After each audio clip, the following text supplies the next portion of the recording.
नमस्कार, IBC 24 देख रहे हैं आप। मैं हूं आपके साथ विजय कुमार पंड्या। मध्य प्रदेश की बात में आप सभी का स्वागत है। मध्य प्रदेश देश का इकलौता राज्य है जो इन दिनों न सिर्फ कोरोना संकट बल्कि एक सियासी संकट से भी जूझ रहा है। करीब एक महीने पहले कांग्रेस से 22 विधायकों के इस्तीफे के बाद नई सरकार बन गई, लेकिन कैबिनेट बनी सिर्फ 5 मंत्रियों की। अगर यही हालात रहे तो उन 24 विधानसभा सीटों का क्या होगा जहां उपचुनाव होने हैं। 24 विधानसभा क्षेत्रों की जनता के पास आज अपना कोई विधायक नहीं है। ऐसे में अगर 6 माह की तय समय सीमा में उपचुनाव नहीं हुआ तो क्या होगा। और साथ ही महाराष्ट्र की बात की जाए तो वहां भी स्थिति ऐसी ही है। वहां तो खुद सीएम की कुर्सी खतरे में है। दोनों ही जगह स्थिति कुछ एक जैसी, लेकिन एक तरफ 24, एक तरफ एक कुर्सी। हालांकि किस तरफ राजनीतिक पलड़ा भारी होगा, क्या पेश निकल कर आएगा, इस पर हम बातचीत करेंगे। इन्हीं सवालों के जवाब हम तलाशने की कोशिश करेंगे इस आधे घंटे के बीच। पहले उससे रिपोर्ट देखिए आप।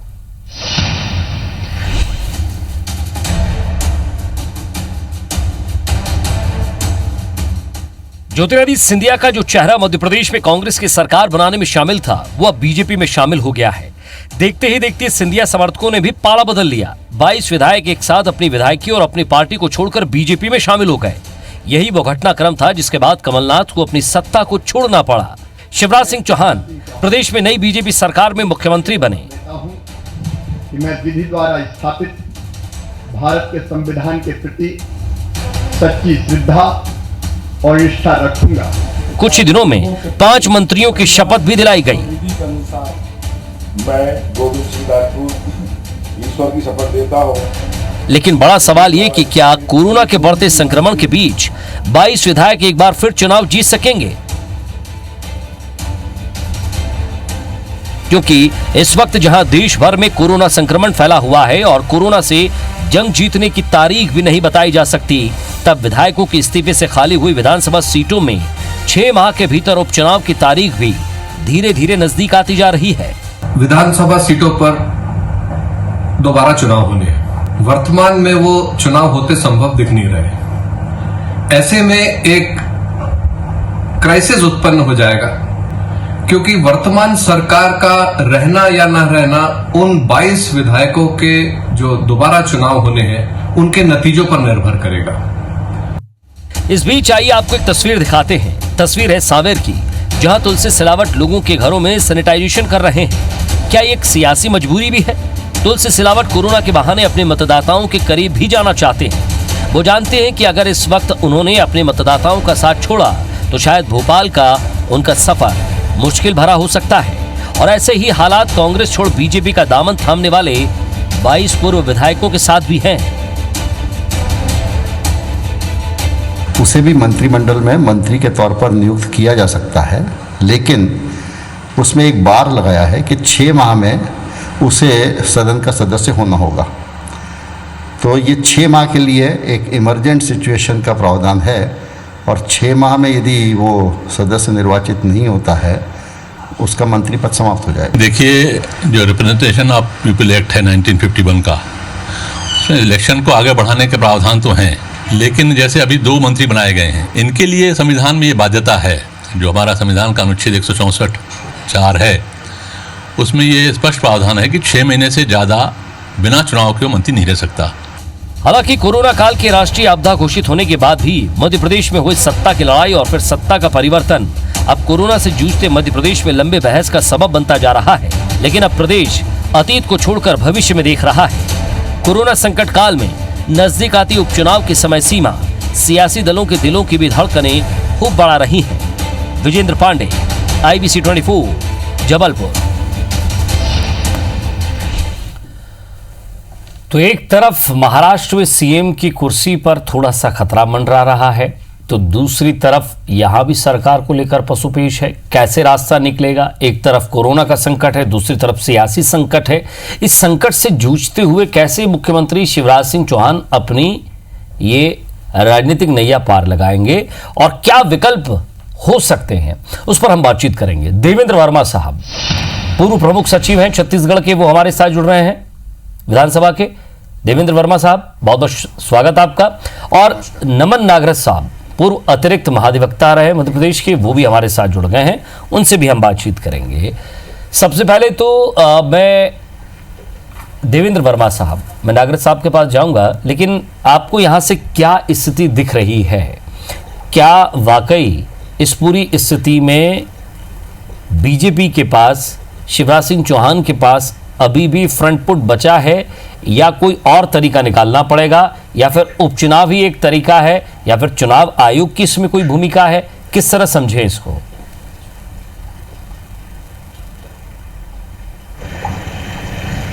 देखिए, ये कोविड-19 की वजह से, कोरोना संकट की वजह से देश में महामारी अधिनियम के प्रावधान लागू किए हैं। रिप्रेजेंटेशन ऑफ पीपुल एक्ट में भी प्रावधान है कि विपरीत परिस्थितियों में चुनाव की तारीखें बढ़ाई जा सकती है। और संविधान के अनुच्छेद 164(4) में ये प्रावधानित किया गया कि कोई नॉन मेंबर जो विधानमंडल का सदस्य न हो, ऐसे मेंबर को भी 6 माह के लिए मंत्री पद के ऊपर नियुक्त किया जा सकता है। लेकिन ये 6 माह की अवधि, क्योंकि इस संबंध में कुछ भ्रम भी है कि क्या ऐसा हो सकता है कि 6 माह के बाद में वापस इस्तीफा दे के वापस 6 माह के लिए ऐसा नियुक्त कर दिया जाए। क्या ये प्रावधान का उपयोग क्या भारतीय जनता पार्टी कर सकती है या सरकार कर सकती है? तो इस संबंध में भी मैं आपको स्पष्ट बताऊं कि सुप्रीम कोर्ट ने SR Chaudhary versus state of Punjab के मामले में एक 97 की पिटीशन क्रमांक 244 ऑफ 97, उसमें ये कहा है कि यदि ऐसा किया जाता है तो ये हमारे संविधान की हत्या होगी, क्योंकि ये प्रावधान बहुत इमरजेंट सिचुएशन के लिए 6 महीने का है। इसे किसी भी स्थिति में एक्सटेंड नहीं किया जा सकता, आगे नहीं बढ़ाया जा सकता। अर्थात ये स्पष्ट है, क्योंकि सुप्रीम कोर्ट के जजमेंट जो होते हैं वो लॉ ऑफ द लैंड होते हैं, इसलिए ये स्पष्ट है कि 6 माह के पश्चात, यदि 6 माह की अवधि में, जो कि इस महीने की 20 तारीख से प्रारंभ हुई है जब मंत्रिमंडल का गठन हुआ था, 6 माह की अवधि के बाद में जो भी मंत्री यदि सदस्य के तौर पर निर्वाचित नहीं होते हैं तो उनको निश्चित तौर पर उनकी मंत्री पद स्वतः समाप्त हो जाएगा। उसमें ना तो कोई इस्तीफा देना है और ना ही उनको हटाना है। नमन नागरथ साहब भी हमारे साथ जुड़े हुए हैं। नमन जी, जी मैं आपके पास आता हूँ सर, आपके पास आता हूँ सर। नमन नागरथ साहब, आपने अपनी बाइट में एक महत्वपूर्ण बात कही थी।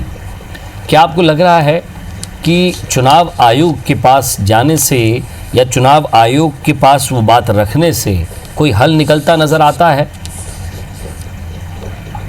देखिए, ये जो आज की परिस्थिति बन रही है, हमको ये देखना होगा कि मामला सिर्फ 22 एमएलए का नहीं है। इससे पहले 2 एमएलए की पद खाली थे, बिल्कुल, उनकी मृत्यु से हो गए थे, एक आगर मालवा और जार मुरैना के। जी, तो कुल मिला के ये 24 आज एमएलए के पद हैं जो भरे जाने हैं। इनके लिए उपचुनाव होने हैं।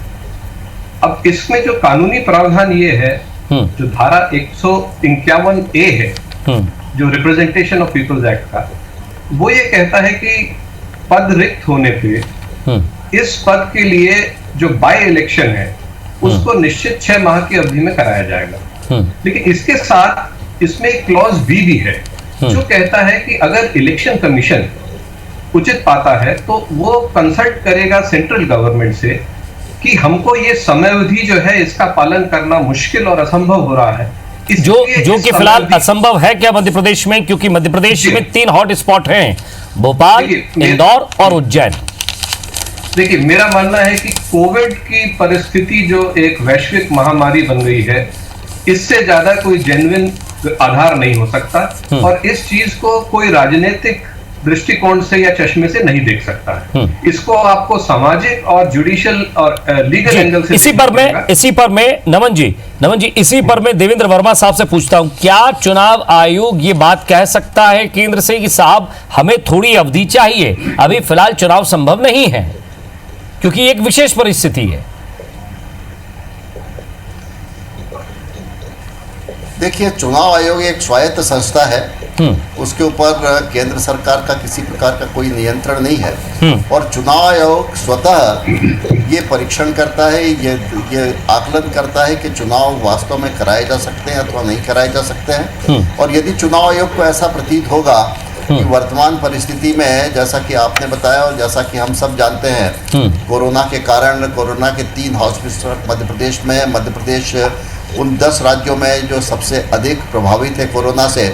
और ऐसी स्थिति में यदि चुनाव आयोग केंद्र सरकार से निश्चित तौर पर आकलन करके ये कर अनुरोध कर सकता है कि इन चुनावों को आगे बढ़ाया जाए। लेकिन एक बात और मेरी है, क्योंकि अभी बहुत जल्दी है, अभी 6 माह है चुनाव को, अर्थात चुनाव की प्रक्रिया भी यदि आगे भी बढ़ाना होगा तो 2 महीने 3 महीने आगे बढ़ा के। नहीं, मैं ये बात इसलिए कह रहा हूँ ना सर, देवेंद्र सर, मैं ये बात इसलिए कह रहा हूँ क्योंकि आप भी तस्वीरों में देख रहे होंगे, एक तरफ जितने भी जो 22 वो विधायक हैं वो लगातार कोशिश भी कर रहे हैं, और जो 2 बाकी सीटों पर जो दावेदार हैं वो भी इस कोरोना काल में लोगों के हितैषी बनने की कोशिश कर रहे हैं, सैनिटाइजेशन के काम में लगे हुए हैं, तो कोई लोगों के पास घर घर पहुंच रहा है। सवाल ये है कि कोरोना के इस संकट में राजनीतिक संकट से कैसे उबरा जाए, उसकी भी व्यवस्था करनी है। कोरोना अपनी जगह है, उसकी चिंता सब कर रहे हैं, वो तो जान से ज़्यादा है ही है, लेकिन जिसमें जान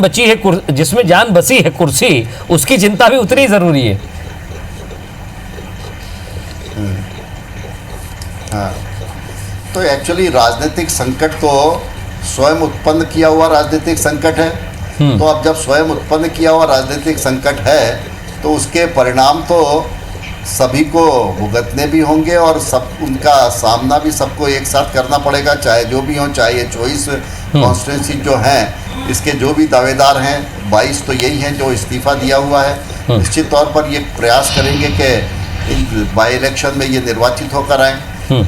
और लेकिन अब क्या आगे क्या होगा भविष्य इन 22 विधायकों का और उन 2 सीटों के बारे में, ये अभी से कुछ नहीं कहा जा सकता। लेकिन निश्चित तौर पर ये कोरोना संकट के साथ साथ राजनीतिक संकट मध्य प्रदेश में बहुत गहरा गया है और समय ही इसका हल करेगा। जी नमन साहब, एक बात और यहाँ समझ में आती है कि ऐसे कौन से और कानूनी पेच बनते हैं या बचते हैं, या आपको वो ध्यान में आते हैं कि भाई कम से कम उनको इस्तेमाल करके, उनको यूज़ करके या उनको आगे लाकर और ज़्यादा खतरा पैदा कर दिया जा सकता है, या वाकई ये सरकार खतरे में आ सकती है? देखिए, ये सब डिपेंड करेगा कोरोना की अगले आने वाले 1-2 महीने में स्थिति से। जो कानूनी प्रावधान है वो 6 माह में, जो रेजिग्नेशन है उसके एक्सेप्टेंस के 6 माह में है। मैं आपको तथ्य देना चाहूंगा, जो 6 एमएलए का इस्तीफा स्वीकार किया गया था, जो बेंगलोर में थे, जो 6 मंत्री थे, उनका 14 मार्च को इस्तीफा स्वीकार किया गया था, और जो बाकी 16 विधायक थे उनका 20 मार्च को इस्तीफा स्वीकार किया गया था।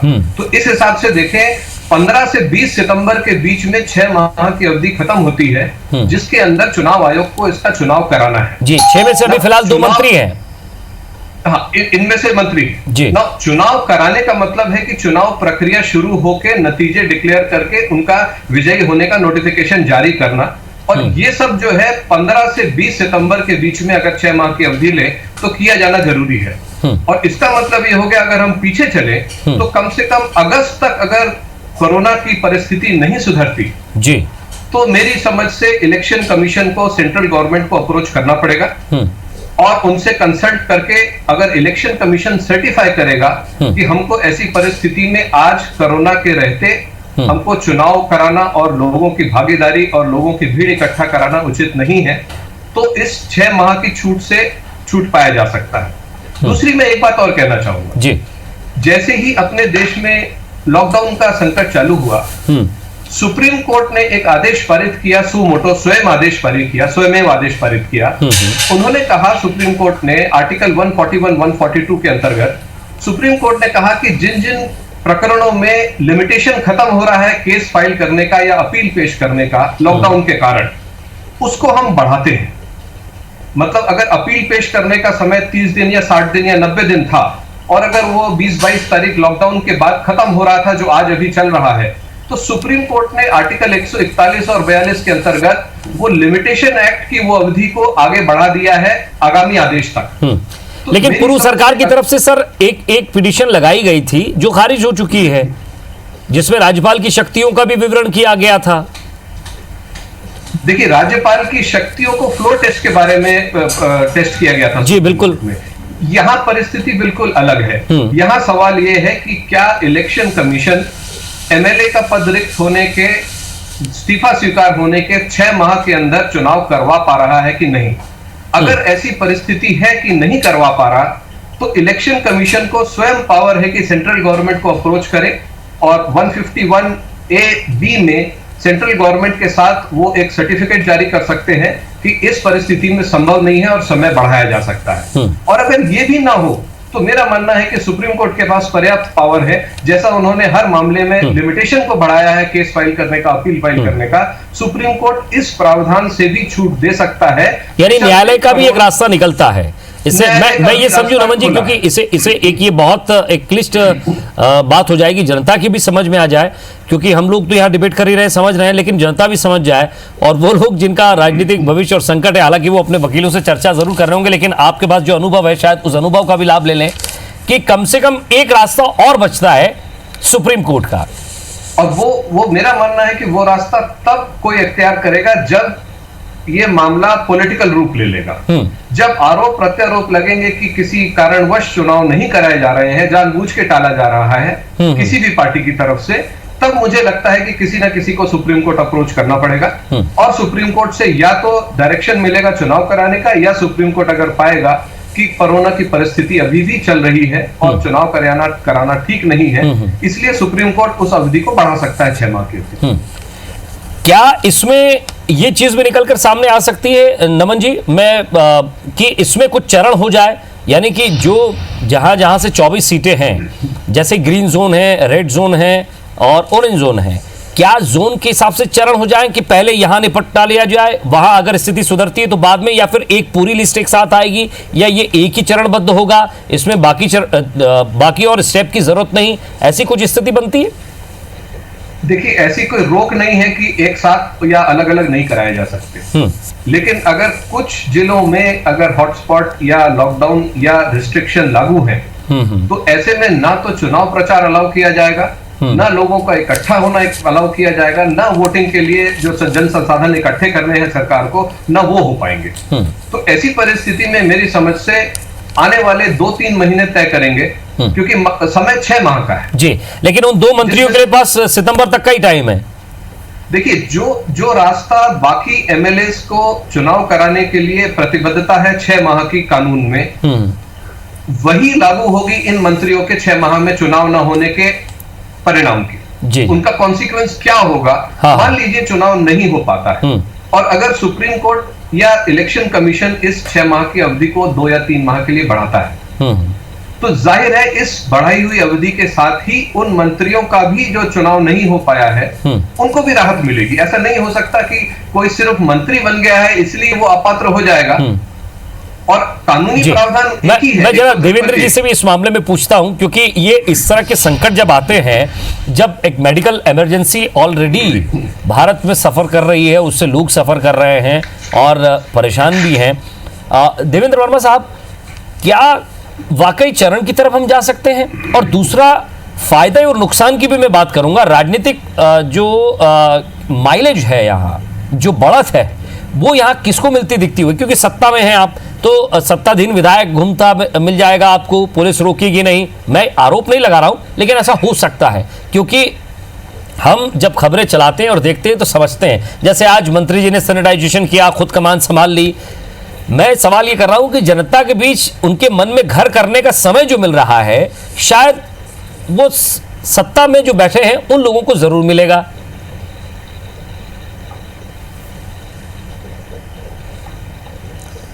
देखिए, 2 अलग अलग चीजें हैं। अभी एक प्रश्न है कि ये विधायकों का जो मंत्री बन गए हैं उनका क्या होगा, और दूसरा चुनाव 6 महीने में नहीं होता है तो क्या होगा।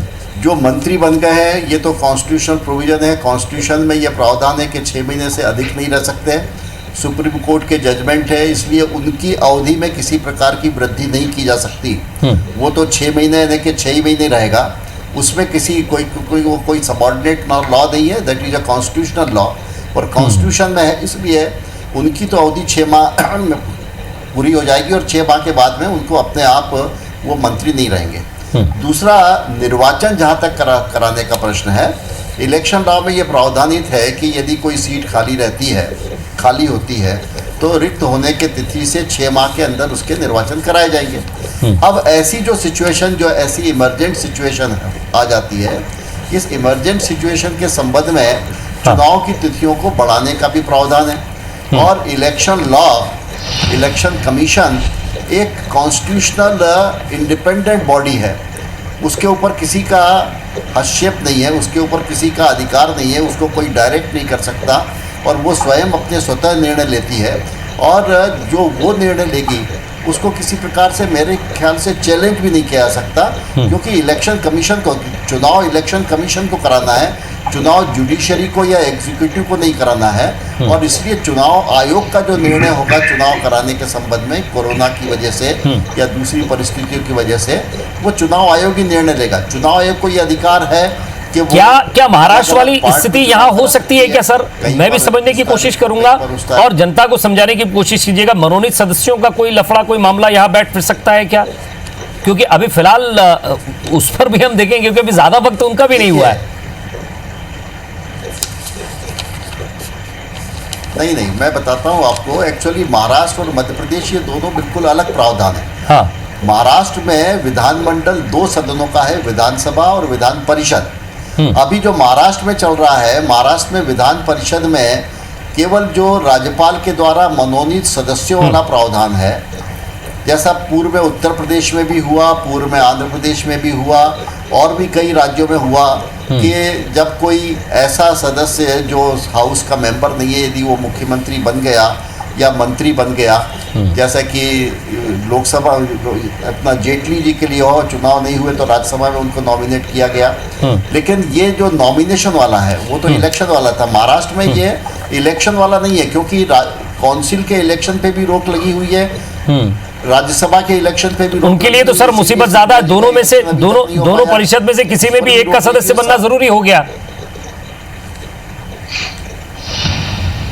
जी हाँ, अब महाराष्ट्र में उद्धव जी को एक का सदस्य बनना जरूरी है और वहाँ की कैबिनेट ने मुख्यमंत्री का नाम प्रस्तावित किया है कि उनको, राज्यपाल को, कि उनको नॉमिनेट कर दिया जाए। अभी उन्होंने इसको रोका हुआ है क्योंकि राज्यपाल का विचार करना है, राज्यपाल मनोनीत करते हैं विधि की, ये राज्यपाल को विचार करना है, क्योंकि वो स्पेशलाइज लोगों को उसमें करते हैं। स्पेशलाइज लोगों का करने का आशय ये है कि सभा में बहस का स्तर बढ़े, लेकिन मुख्यमंत्री को उस पद के, उस सीट से मनोनीत कर दिया जाए। ये कॉन्स्टिट्यूशनली, चाहे इसमें अभी तक इसमें कोई सुप्रीम कोर्ट का जजमेंट नहीं आया है, इसमें हाई कोर्ट के जजमेंट है, जिसमें हाई कोर्ट के जजमेंट में गवर्नर के किसी भी निर्णय को क्योंकि चुनौती नहीं जा सकती, उसको इम्यूनिटी है कॉन्स्टिट्यूशन के अंतर्गत, इसलिए उनके खिलाफ कोई केस वहाँ पर नहीं हुआ।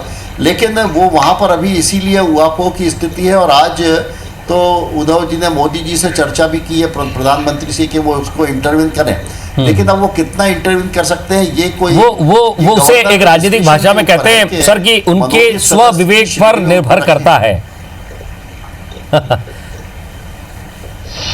जी, उनके स्वविवेक पर है ये, और वो निर्णय उसमें ले सकते हैं। अब वो क्या निर्णय ले सकते हैं, उसके पॉलिटिकल इम्प्लीकेशन। चलिए मैं एक सवाल और नमन जी से कर लेता हूं सर, माफी चाह रहा हूं, रोक रहा हूं आपको। लेकिन वहां पर जी आप अपनी बात पूरी कर लीजिए।